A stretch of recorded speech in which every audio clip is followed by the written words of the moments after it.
Hello everyone. Welcome to the lecture on modernization paradigm.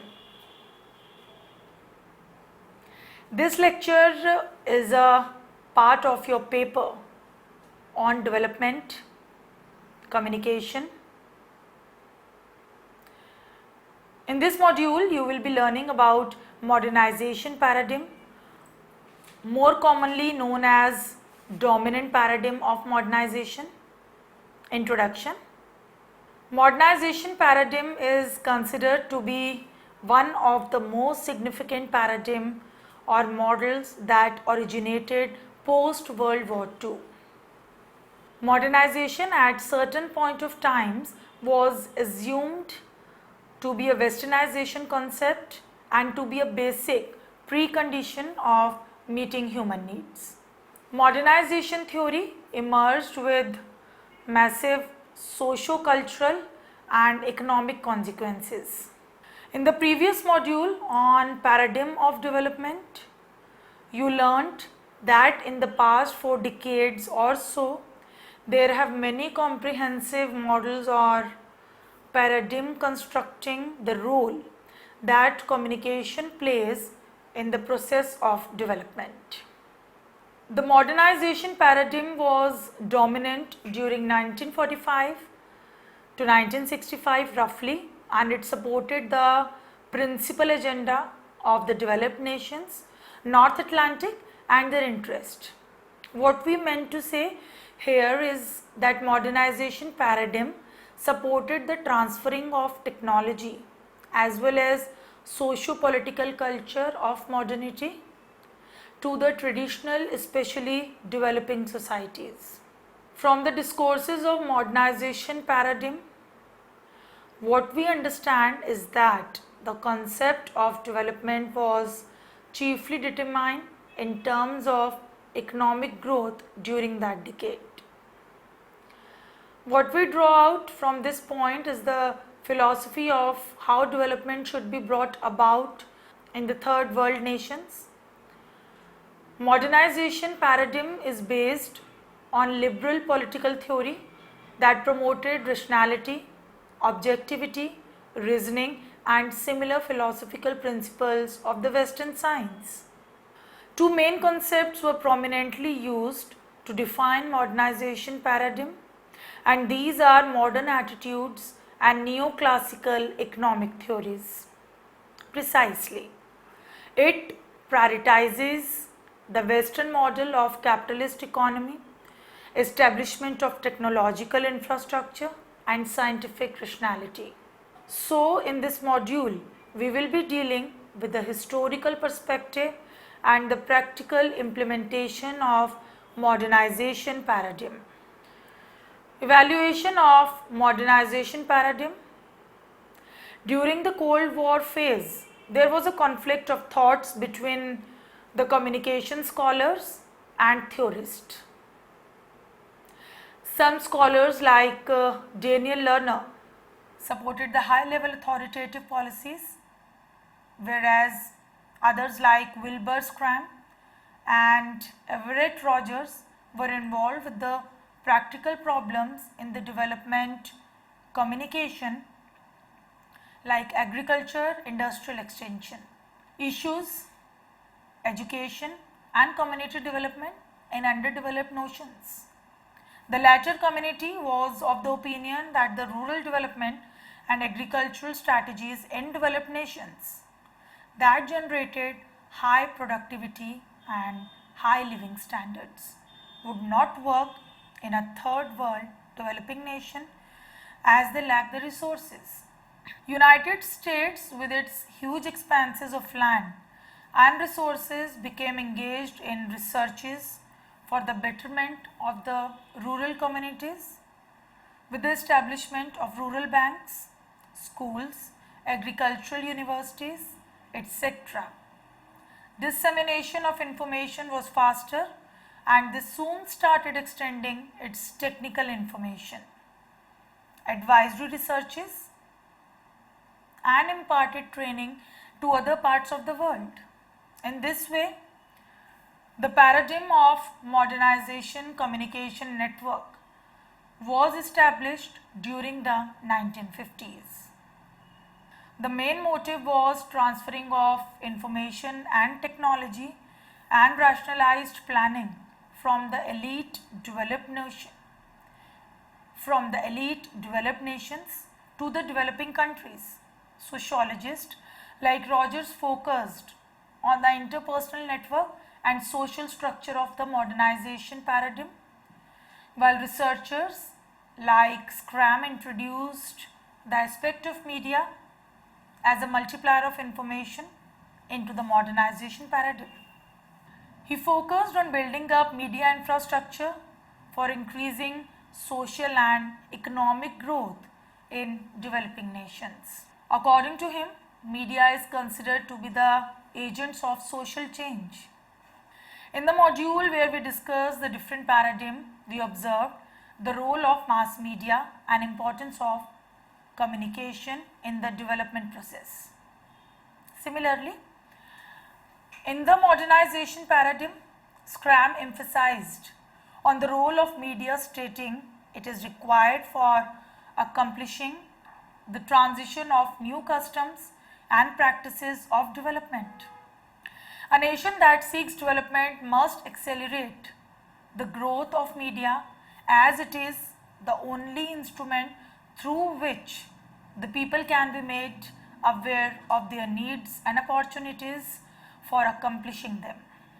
He further explained the process of development can be augmented through a chance in the social norms and attitudes of individuals must be changed, and he argued that mass media can raise aspirations, creating the climate of environment. Thus, according to him, mass media are vital sources of modernization paradigm of development. Srinivas Melkote, 2001, observed that the discourse of modernization has opened up new thinking avenues, and it is not merely a process, rather an amalgamation of reinforcing processes mutually aiming towards development goals. Modernization paradigm is also considered as socio-psychological theory, where it suggests social evolutionary path for human development. As we have noticed above, the modernization paradigm emerged out of certain historical events, mainly the Industrial Revolution and the social science experimentation in the developed countries. The aim of dominant paradigm of modernization was to produce knowledge, understand and categorize the social development factors. In some developed countries that followed the modernization paradigm uncritically accepted the dominant scientific technology, focusing on empirical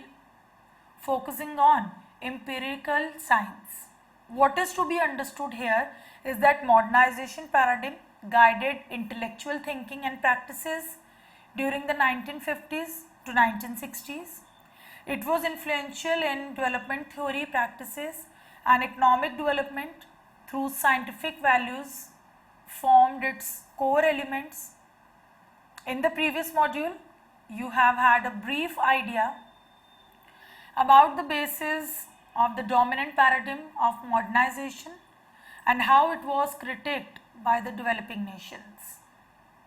Now, in the coming up paragraphs, we will be discussing the concepts of modernization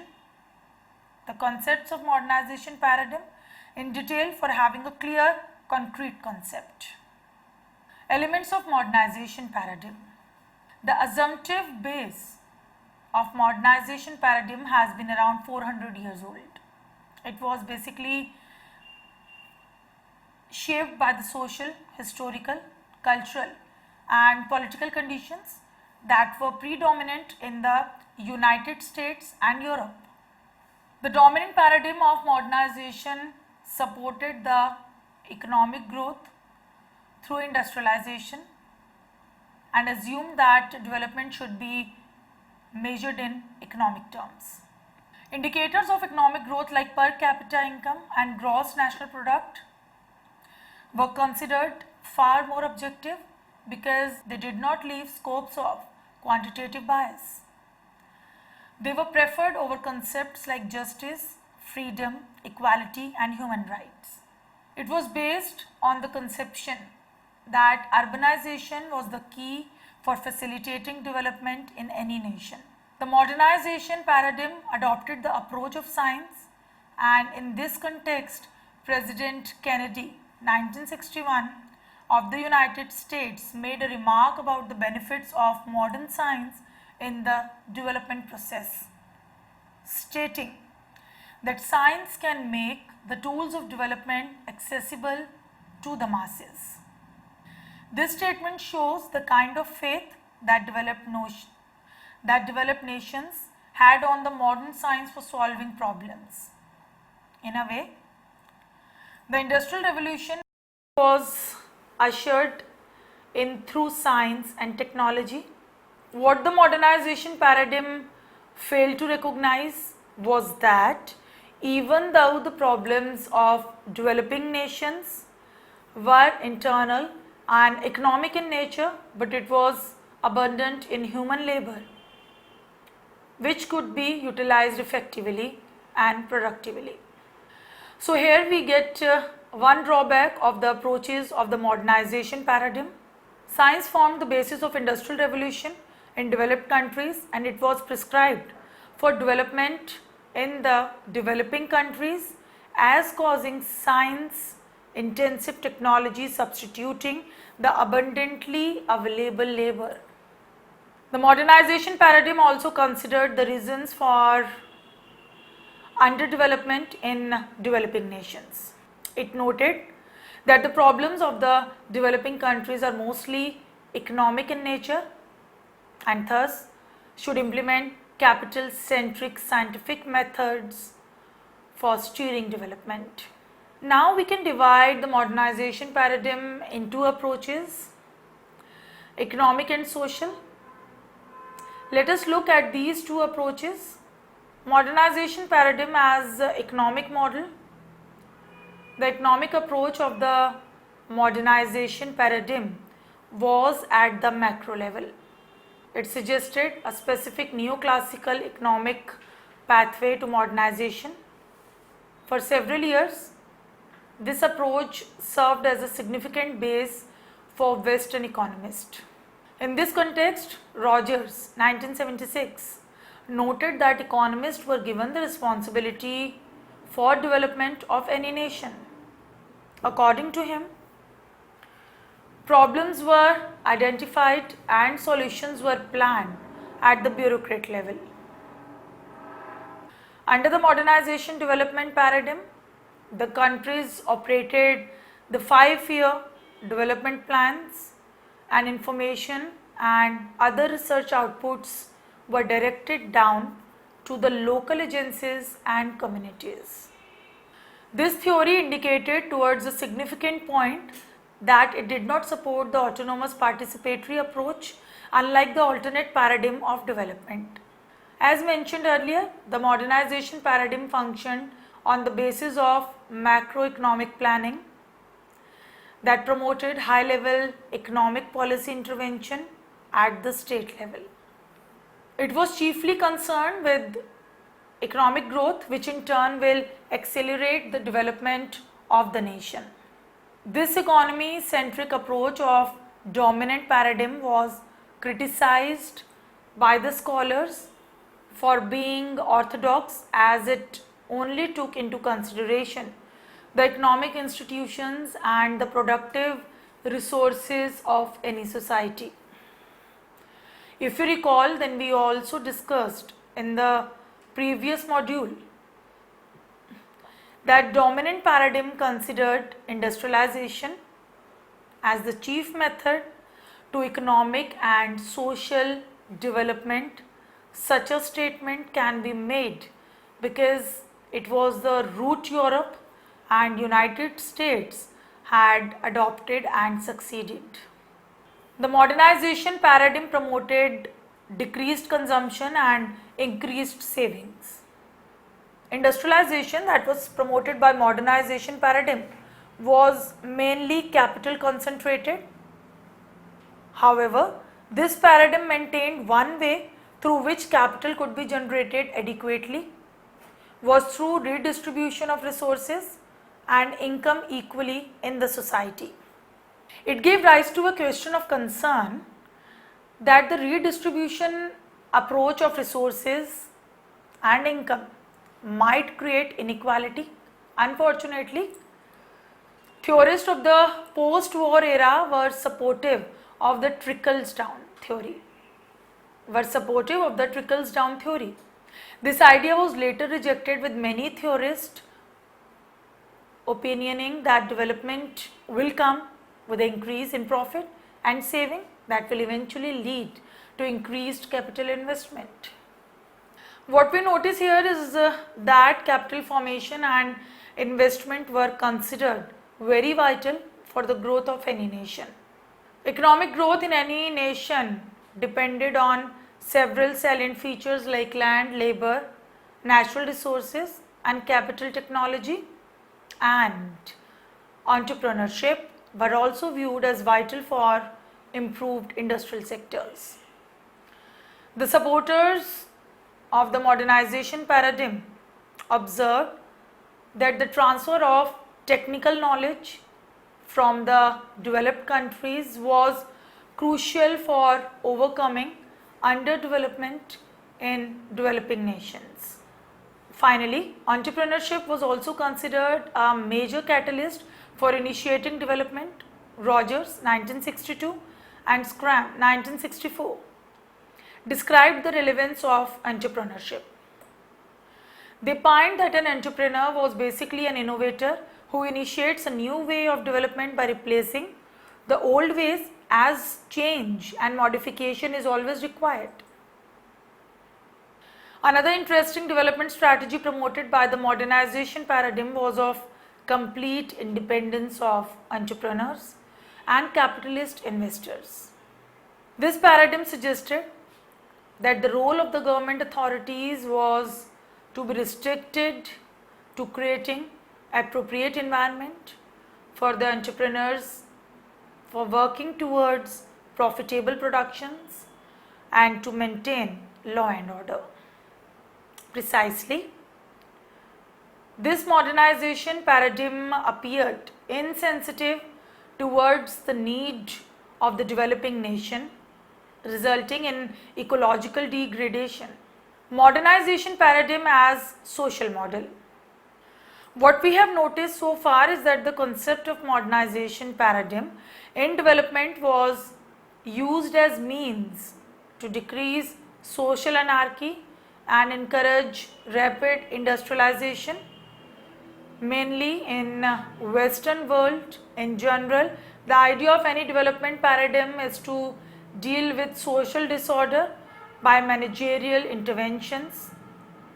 The same paradigm and theories that transformed the European and American nations from traditional to modern societies were also prescribed for the development of the third world after its emergence. Wilbur Scram 1976 established that modernization paradigm was not only capable of producing continuing developmental change, but also was able to adapt to the changing demands of any society. We need to discuss the concept of modernization paradigm as a social evolution, because what we learned so far is that it is a direct extension of the social evolutionary theories. Societies modernize as a result of greater differentiation in their institutions, that is, single institution performing several functions. We can cite the example of a small unit like family that can facilitate educational, social as well as economic development, contributing to the larger society. Western developed nations were considered as the models of social, cultural and political modernization by the developing nations of the third world. But the underdeveloped nations were lacking in diversity of institutions and features required to become a modern society. Further, the third world nations were also lacking in their capacity to deal with poverty and other cases. So, here what we observe is that modernization paradigm appears as a unilinear model of development. Lerner, 1958, observed the changing dynamics of modernization paradigm of development as a social evolution process. He stressed on the growth of mass media in the dissemination of information and political participation in the modernization paradigm. So far, several theorists like Lerner, Scram, Everett Hagen and David McClelland emphasized on the social evolutionary changes in the modernization paradigm, basically at the social level. However, other scholars like Rogers have argued that large social scale development is only possible when there is change in the individual attitudes and views. Wiener opined that it is impossible to graft any technological or modern science development unless and until there is any categorical change in the unscientific, self-centered and traditional thinking of the individuals. From the above discussion, what we gather is that modernization paradigm is not only about economic or social development, rather it is also about individual change. There are a number of aspects and dimensions of the modernization paradigm when considered in the perspective of individual change. For instance, Daniel Lerner, 1958, provided a substantial idea on the theory of modernization based on the changing attitudes and changes in accepting attributes of any individual. It was argued that high political participation, mobility, interest in national and international affairs, high motivations, preference of capital saving and adapting attitudes towards technology, etc., are some of the socio-psychological requirements from an individual towards the development process. In the third world countries, farmers and laborers formed the large sections of the total population, and it was to be studied by the scholars how modernization theory could be implemented in such settings, which was vastly different from the developed nations. Everett Rogers, 1969, assumed that modernization could only occur when there is a persuasion attempt for change in the traditional ways of life for the laborers. We observe another bias of the modernization paradigm attempting towards fundamental change in the stereotypical society by being unresponsive of the different individualistic dimensions. Here another interesting facet has been added by scholar Chandra Mohanty, 1991, in the context of victimized status of third world women who are suppressed under the notions of patriarchy. Third world feminists have critiqued the approaches of the modernization paradigm, stating it discriminatory and ethnocentric. We have seen in the above discussions that the various concepts of modernization paradigm are relatively intertwined and it represents much more than the economic and social ideologies. Now if we examine the discourse of modernization paradigm, we get that its approaches were intended to restructure the knowledge systems and realities of third world and replace them with conception of development like science and technical knowledge, Western capitalist structure, industrial societies, etc. So, in a way, the third world nations became the target of the institutional network strategies and mechanisms of the Western countries. Now, in the coming up section, we will be focusing on the role of communication and mass media in the modernization approach of development. Role of mass media in modernization paradigm. as modernization paradigm was basically capital and technology intensive approach of development. So it is worth exploring the role of mass media in speeding up the development process. Social theorists and economists identified the role and influence of mass media as the modernizing of nations. In the 1950s, we have noticed above that the change in attitude of the individuals is necessary for successful transition of traditional to modern societies. Earlier we have noted that scholars like Daniel Lerner illustrated the role of mass media as agents and guides of modernization in the third world.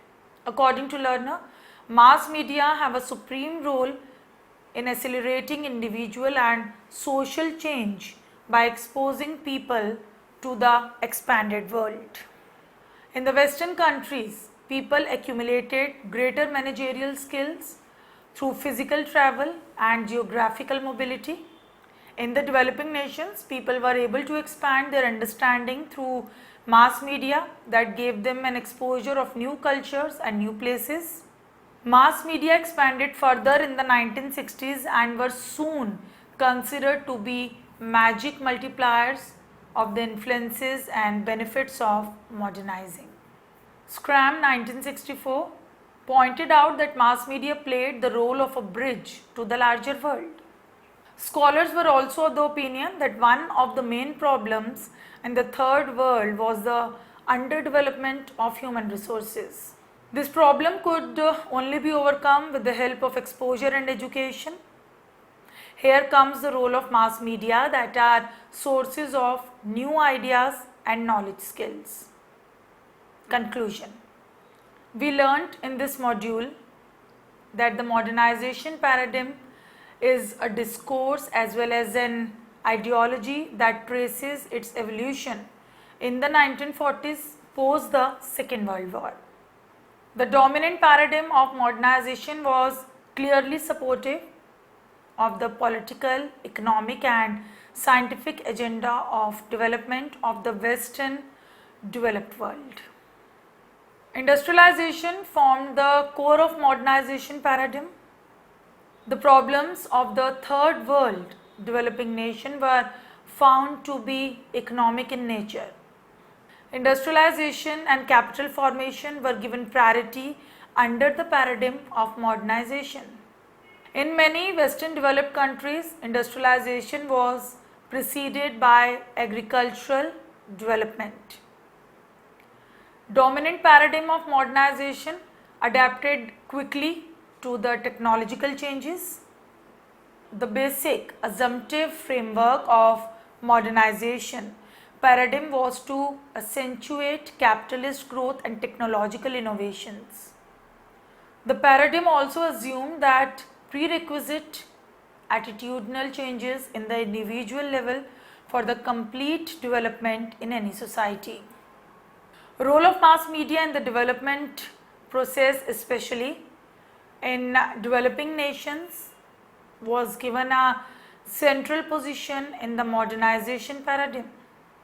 We can conclude by saying that modernization paradigm intended to benefit the underdeveloped nations by transferring of expertise and knowledge from the Western developed world post the Second World War. For more details, please read the modules carefully and attempt the questions given at the end of each module. Thank you.